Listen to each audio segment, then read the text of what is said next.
morning, everybody. My name is Margaret Pinard. Welcome to my channel.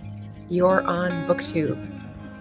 And I've got a Wednesday wrap-up, which means I will be reviewing books that I've read in the past week or so today. I've got 4 for you today. I thought it might be 5, but we didn't get to the 5th one. So, as you can see on the thumbnail, I've put the cover so you get a sort of preview. So hopefully that will catch some eyes who are interested in the books that I'm going to be talking about today. So, welcome.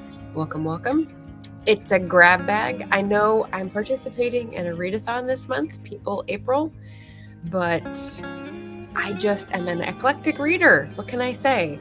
So books come to me and demand to be read when they want to be read. So I've got nonfiction, I've got memoir, I've got historical fantasy, and contemporary romance. What the heck, right? So hopefully one of those will at least be in your categories that you like to read. And if you see any that you like to read, you can always go over to bookshop.org and support indie bookstores while you get something great to read. Speaking of support, you can subscribe to this channel. Clicking below would really help me as a content creator and writer in another life, historical fiction writer. Speaking of which, that's my April challenge. So in case you are not aware, I have been working on this all month. It is day 26 and we're still going. So I'm pretty proud of myself. Daily challenges are pretty good for me for about a month, and then I need to move on to something else. So we'll discuss that in just a second. What's coming up though, I want to alert everyone right off, is May of the Moderns. So just a few short days, we will be starting the readathon that I host that is trying to get people to read books written or translated between 1901, when Victorian October ends, and 1945, when World War II ends. So there you go. Modern literature world. Things after that go postmodern, they go post-structuralist, they go contemporary, which means what we're talking about in the current time period. So that's why I decided to call this Moderns. I've seen a few more people sign up for the readathon on the Storygraph challenge page, which is great. So I'm putting that link in the chat in case anyone wants to check it out. Storygraph is a way to track your reading, so you can head over there and find books and reviews and moods, if you're a mood reader, especially good, as well as friends and giveaways and reading challenges. So I just put one up this year for May of the Moderns, and people are able to add their own books to the prompts, and should be a lot of fun. If you are doing a TBR for May soon and you think you will be participating, you can always tag me in your video and you will be added to the May of the Moderns playlist, which is growing.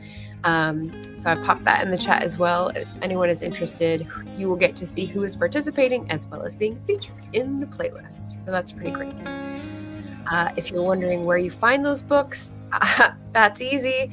I've got at least 45 recommendations listed on my bookshop.org playlist. So hopefully you will find something on there that is in your genre, in your price range, in your whatever other readathons you're trying to cross post or cross read for, because I'm doing that as well with the Asian readathon for sure. So there we go. So that's what's coming up, and I wanted to get that right out there before I forgot. Okay, so I have a question of the day, but let's check in with people who are here to say hello first. So Cool Gamer was here first. Nicely done. Emma Bennett, romance author, was here to say watcha. I've got a pinned comment that says, what are you currently reading? So I'm going to revisit these and ask people at the end. Spirited by Julie Cohen. Don't even know this one. Name of the author or name of the book. Intriguing. SD Houston, hi, I'm here. Made friends with the like button. Well done. And Paul Marron, good morning. Good modern morning, Margaret. Yes, +1 points. Definitely appreciate that. That's great. And D. Blairgold, hello. Nice to see you, D. Finishing up The Fiction Formula by Johnny Truant and Sean Platt. Now, I've heard of that one. It's a writing craft book, and I've definitely heard of Johnny Truant. I think because of Go Indie Now. Maybe something else. But yeah, excellent. Writing craft books are always a good thing to dip into. And Shannon's between books. All right. And yes. Nice. When we read. Cool. All right. So current reading is going to be a reward at the end. I'm going to jump into the last week of books. Okay. Let me introduce this way. So, I'm doing an April challenge for Camp NaNoWriMo.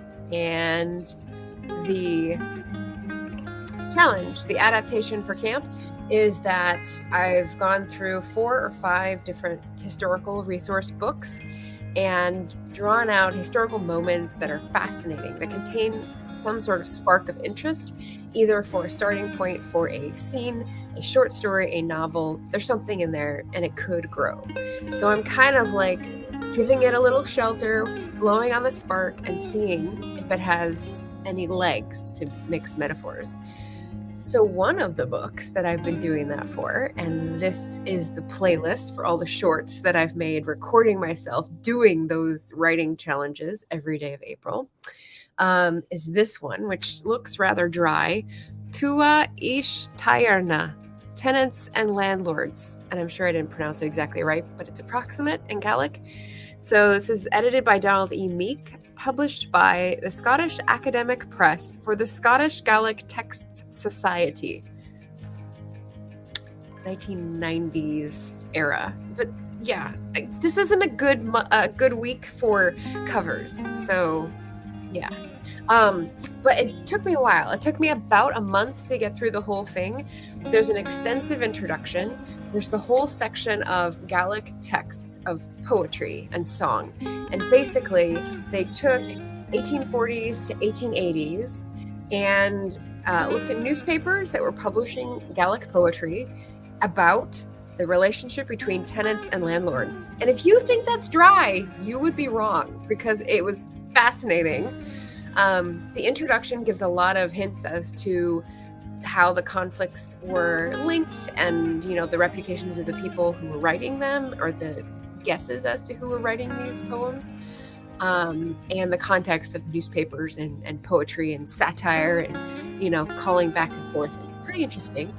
And then the third part is, the first part is the introduction with the context. The second part is the Gaelic texts with extensive footnotes. And the third part is the English translation. And I was going through this and did not know if there was going to be an English translation. Thankfully, my friend Allison picked it up and was like, oh no, yeah, there's the English part. And she described someone's face being ripped off, or a chunk of lung flesh being pulled out of someone's body. I was like, oh, okay, I guess we go get graphic in the English part. So that was cool. I don't look ahead in books. I know some of you do, but I do not. So it was good that someone else could do that for me and let me know. So I finished this just yesterday, and it's gotten me a lot of prompts for my April Shorts Challenge. And it's really good. If you are at all interested in social history, class warfare, history of the Highlands, of the Scottish who emigrated away, and the Clarences and all that, if my books have sparked your interest in any of those things, and you're willing to go through the dry, nonfiction, definitely recommend. I give 4.5 stars. Yeah, very good. Hard to find, probably. I got this used in Britain. There's £9.50 written on it. I don't remember which trip, but yeah. Excellent. Okay. Oh, all right. JK Lambo. Hello. Answering the question right away. I missed I missed a few messages. Okay, good. She did say hi first. There we go. Hi. Shannon's got her dark fantasy duology. So I'm starring these to just go through all the current reads at the end. Ooh, D said which book she's reading. The Fiction Formula has stress bakes? I'm confused. Okay. Okay. Yes, the writing craft book. The book is very helpful, straight to the point, and worthy of rereading for solid guidance, says D. And Shannon says, I've heard a lot about it. Johnny Truden talked about it on several podcasts last year. Excellent. Okay. So that's the first book down. Like I said, this is for an April challenge. The other thing I'm going through in April is PeopleApril. So if you don't know, that's a readathon that's new this year, put on by Elizabeth at Bookends and Books. And she is being helped by Roz at Scallydandling about the books. So I picked up this on my backlist as another people-centered biography memoir read that was sitting on my shelf for a long time. I went through a spate of buying books at the dollar store before I realized how they got them back into the publishing industry, and decided I didn't need to do any more like dollar store hauls. But anyway, I do remember that this is where I got this. Voracious by Cara Nicoletti and illustrated by Jim pointed this out, Marion Bolognesi. So the illustrations are gorgeous. They're like watercolor, fanciful, and the writing is gorgeous too. So it is called A Hungry Reader Cooks Her Way Through Great Books. And if you think it's a gimmick, they're rather short essays, beautifully written, very personal, very relatable for someone my age who's a millennial. This came out in 2016, so she's talking about some of the things that actually cross over with my experience. She's in New York City and is talking about a bunch of her friends leaving for Portland. She actually visited Portland and went to the bakery where I was working, I think while I was working there, depending on the timeline. So pretty crazy. She sounds really cool. She sounds really fun to get along with. She works at a butcher shop, but has also been a pastry cook. So she's like both ends of the cooking spectrum. And in this book, she goes through 3 phases. She goes through childhood, adolescence, college, and adulthood, and just talks about the books that sort of pinpoint, not capitulate. What's the word I'm looking for? This happens on every live now. There's a word I can't think of, and I'm asking someone to help me with it. Anyway, so she talks about books that have food scenes in them.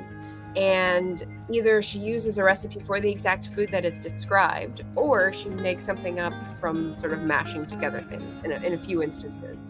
And I haven't made any of the recipes, but I really enjoyed the literary food memoir that is Voracious by Cara Nicoletti, and it's now on my Bookshop 5-star recommendations list. I think I gave it 4.5, but like rounded up for the thing because I don't have a 4.5-star recommendation list. But yeah, really cool. She's from the Boston area, and she has Jewish grandparents and obviously Italian with a name like Nicoletti, but like takes a lot of different, like is very curious about the world and different heritages. And I loved that part. I loved how she talks both about literature because she studied literature at college, and also about food because she's got such great feel for food culture and food heritage. All right, the chat is moving along here, so I don't want to get too carried away. Jan says, I actually have that book on my list to read for off-season episodes. That must be about the Johnny Truant book. Nice. Kristen from Kristen Writes a Novel is the only one who signed up to read with me and discuss that book, says Shannon. Okay. All right. Emma says, that's so cool. She visited the bakery you worked in. I know, right? No one mentions that one.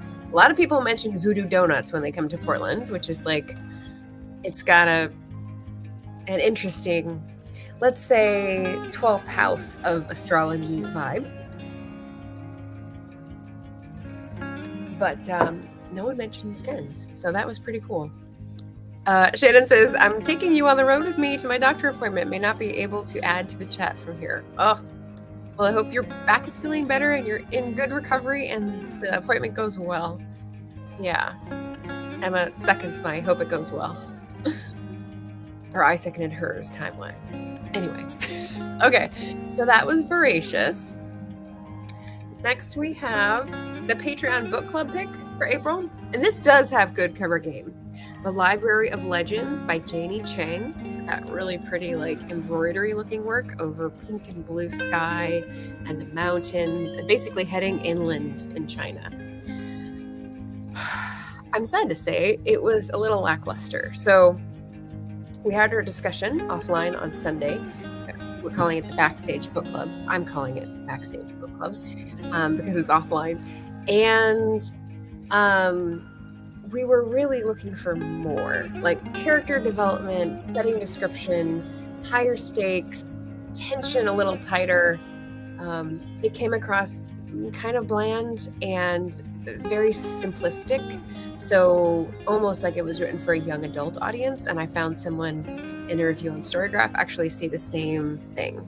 And they pointed out that when it's historical fantasy about Chinese folklore, supernatural beings mixing in with World War II evacuation of the Chinese from Nanking, like, this should be amazing, but the author made several choices to focus on the day-to-day journey, to focus on sort of a love triangle, to focus on, a lot of stuff that maybe turned down the tension a little bit and made it less intense. So for me, I would have liked, most of the book club would have liked more stuff on the supernatural. There were beings that gave us a tiny glimpse of Chinese folklore tradition in terms of there were city gods, there were river gods, some of the beautiful forms that they would take, how they were captured in writing, how long ago, their relationship with the emperor before the emperor abdicated, like, not abdicated, that's Japan. I can't remember what happened in 1912, but something. So there was that we wanted more of. We wanted less of the wishy-washiness of the characters. They're young and impressionable and facing a big life change. And so the young adult feel really comes from that. And the like, oh, I don't know what to do. What's my purpose?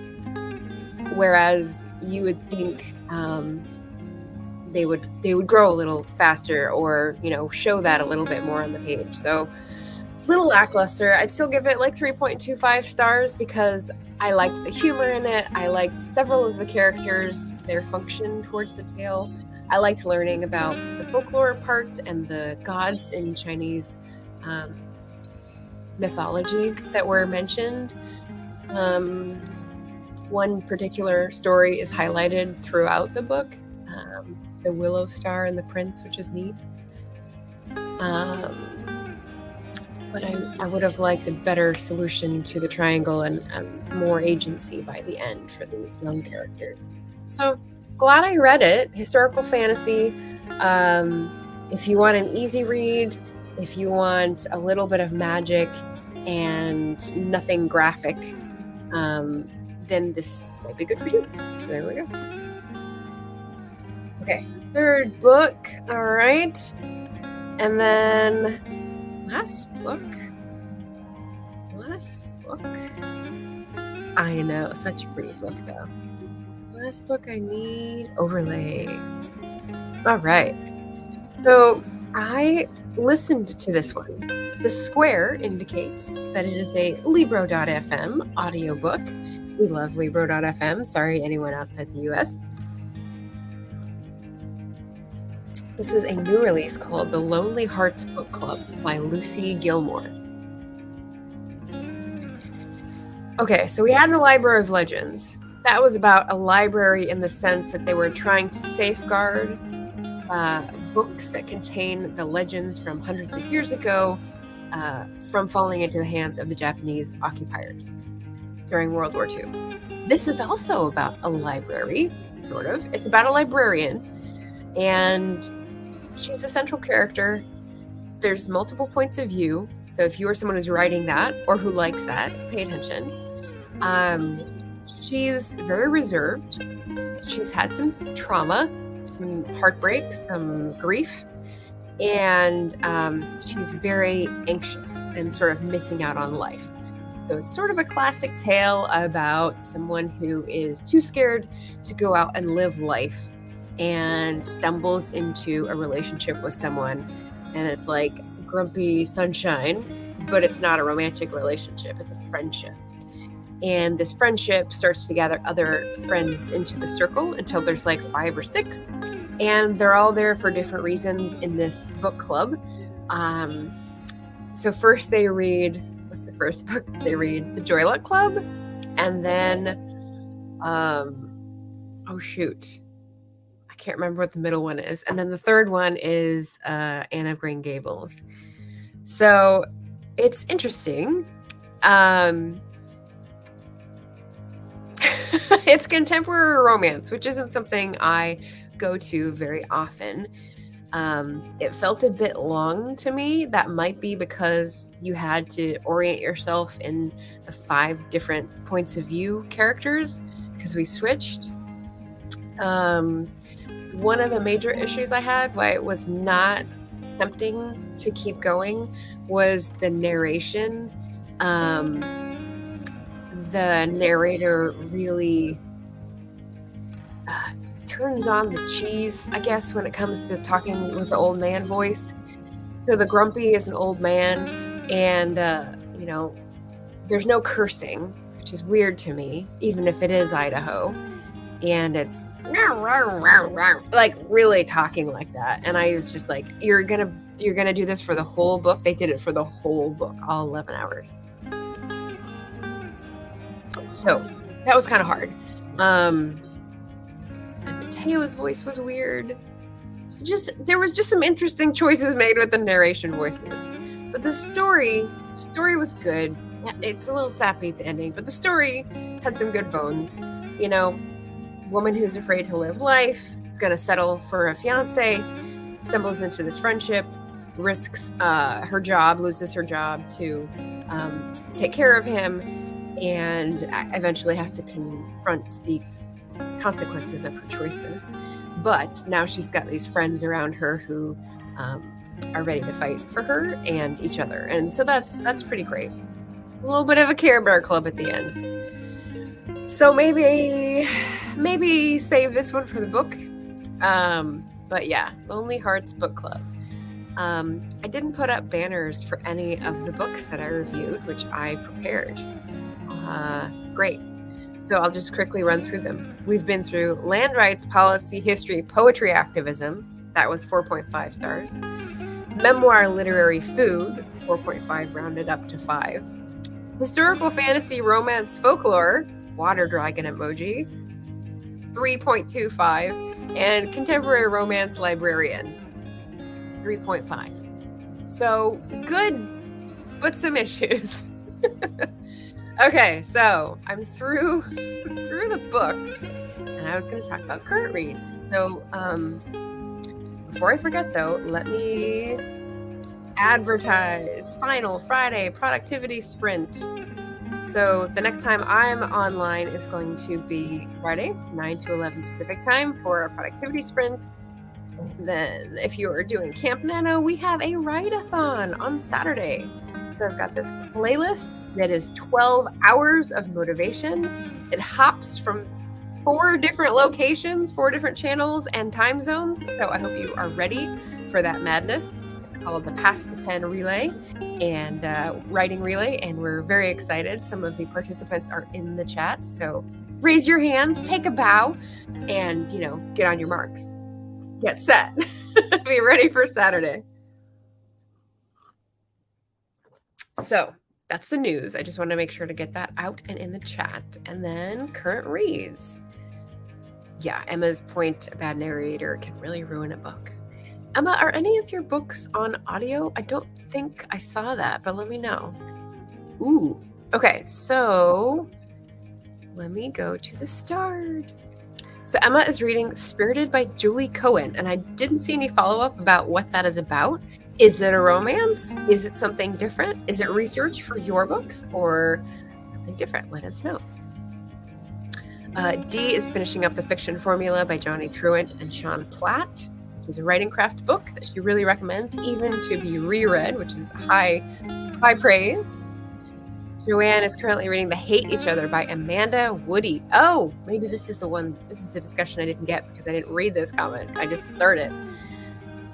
I haven't heard of this one. It sounds like a rom-com. Maybe this is also research for your market. Excellent. Shannon's reading the dark fantasy duology, The King of Flesh and Bone. It's got that title format. Ugh. And The Queen of Rot and Pain. I don't know about that title, Shannon. I don't know. And Paul was coming in to say right now his current read is The Wounded World, about W.E.B. Du Bois and World War I. Now that is very interesting. Is that a recent nonfiction? That's very, very cool. Let's see. So we're looking at...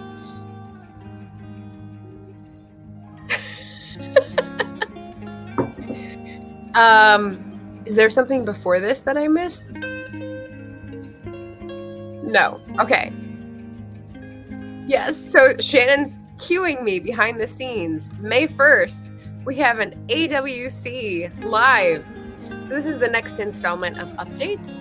I think we're going to be going over giveaways and the website and what is available for the full schedule, which is very exciting. I think we've got 40 slots-ish, somewhere in the neighborhood, and a lot of great names of people offering presentations and seminars and talks on author and publishing and writing and those kinds of topics. So May 1st. Okay. We will be having a live to get that information out to y'all. So there we go.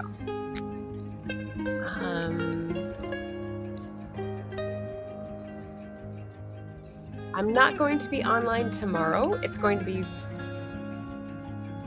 I'm online Friday, 9 to 11, and Saturday for the write-a-thon. So I'm not sure what you meant by tomorrow.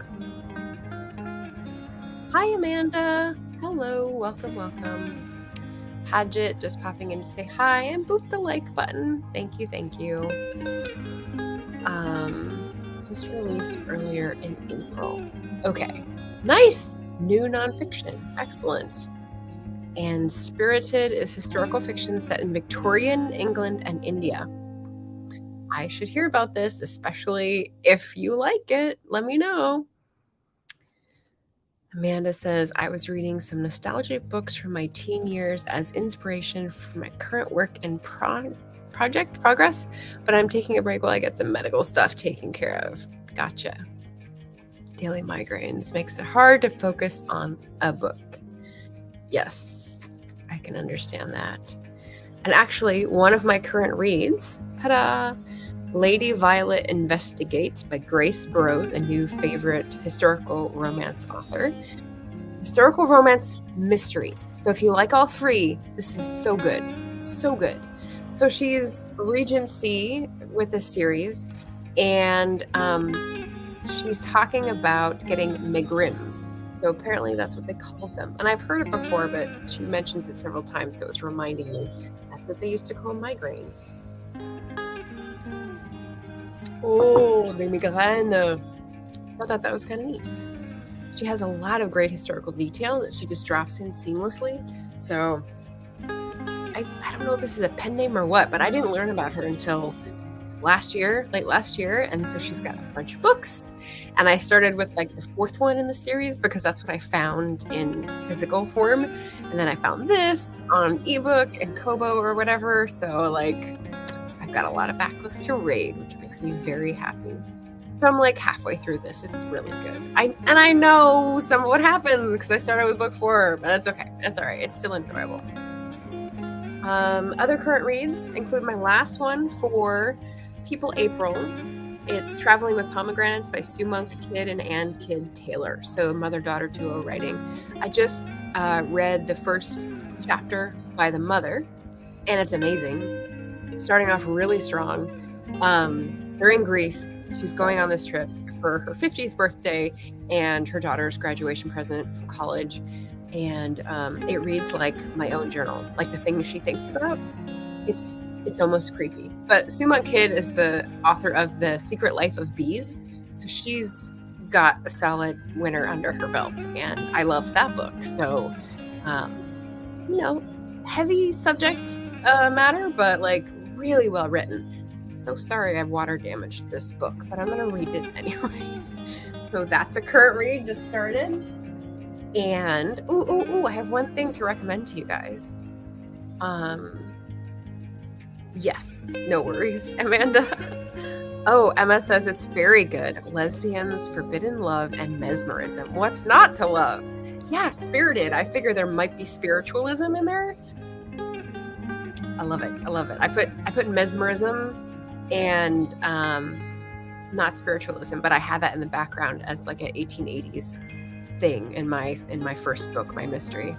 That's fun. Okay, so the cool thing is that my last current read, because I'm reading 3 at once right now, is called The Care and Management of Lies by Jacqueline Winspear. It's a standalone. It's a novel of the Great War, so it's not part of the Maisie Dobbs series. And I started reading this because, ladies and gentlemen, I got to meet Jacqueline Winspear yesterday for A Mighty Blaze. It was amazing. So she just came out with a new book called The White Lady, which is actually about a spy lady operative, La Dame Blanche network. And if Estelle ever listens to this, she's from Belgium. She has an early war experience. She's recruited into a spy network, and she is actually doing covert operations during World War I and World War II in The White Lady. So I got to hear about this new book. Meanwhile, I have 2 left of Jacqueline Winspear's that I haven't read. You know, you always want to like leave something of your favorite author to dive into if you really need a comfort read. So I've been holding off, but I just started this one and loving it. It's not a mystery, she said. So I'm like changing my expectations. After seeing the writing for the first few chapters, I was like, this is definitely different. And then having her say it's not a mystery, I was like, okay. So more like an intrigue. It's very, very good. I love her writing. I would love to live near you and lend you books. No, I think I'd love to live near you and just take my internet with me and lend you books. For sure. So yes, here is the interview. Hank Philippi Ryan, who I produce for on A Mighty Blaze, interviewed Jacqueline Winspear on A Mighty Blaze yesterday. It was amazing. She gave all these like historical tidbits and stuff from her life. And I read her memoir. Like, I love this author. So check out that interview if you're interested in historical fiction, especially the modern era. Sorry. But yeah, it was lovely. So I love Jacqueline Winspear's cozies. This sounds cool too, says Paget. Awesome. And currently taking a week off book 4, so I'm putting stuff on eBay. Is that a declutter project? Nice. All right, so I have covered my current reads, and I went through your guys' current reads.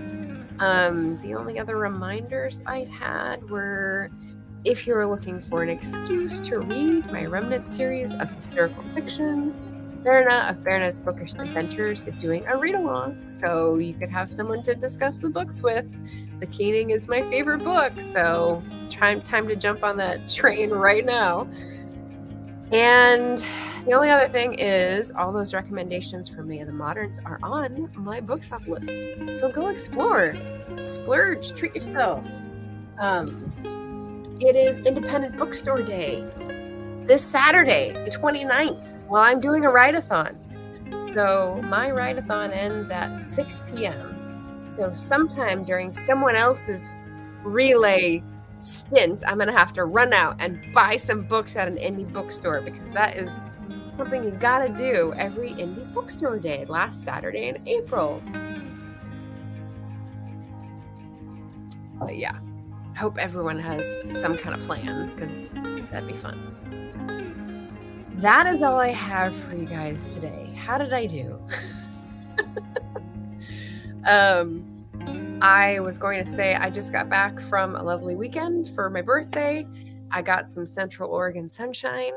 Apparently that sunshine is going to be following us back on Friday, and it's going to be above 80 degrees here, which is friggin' hot. So hopefully I am not sweating profusely for this write-a-thon. I may have to get the fan out of storage early, so cross your fingers for me on that. I hate hot weather. But thank you for everyone who was sending me birthday wishes last week. It was extra special to have Tiffany sing that very special song compilation on live air. And yeah, that was last Thursday. So it was great. It was a great time. People jumping on to say hello. Dreaming Truth author, hello. Book Time with Ryan says this music is relaxing. It's free and available on StreamYard. So yeah. Yes. I am always on Wednesdays at 11, Sundays at 11. So that is Pacific time. So if you need to press the notification, feel free to do so. Ooh, Amanda says, I'll be streaming tonight for the first time in years. Nice. Good luck with the internet. Knock on wood. Oh boy. How is the retail landscape in Portland as far as bookshops? Asks Paul. So it's dominated by Powell's, of course. Powell's bookstore is like the largest independent bookstore in the world. Maybe it's number 2 now. I don't know.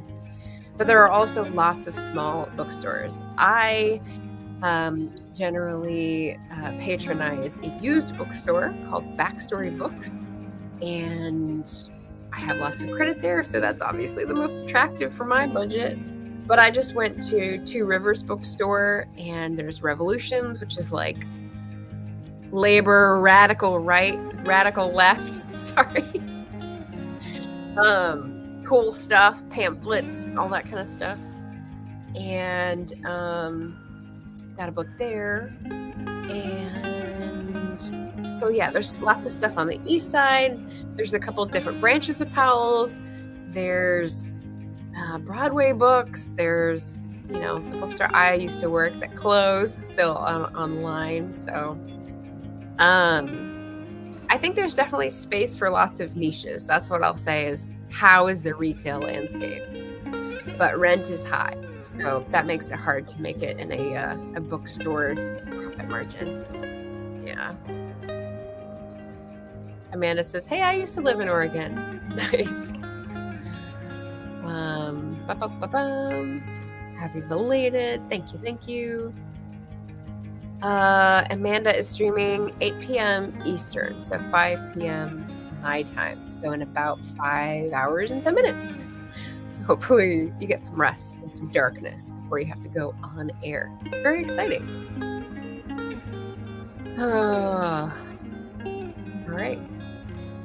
Well, I think that is about my time. Thanks for listening. Thanks for watching, everyone, and tasting life twice. I hope you like the book recommendations and watch later recommendations that I give. Tell me what you're currently reading in the comment if you're watching this on the replay. Thanks, everybody, and I'll see you on Friday if you want to come with knitting needles or laundry or writing words. Friday morning Pacific time, or Saturday for the write-a-thon. All right, that's all. Signing out. Happy reading.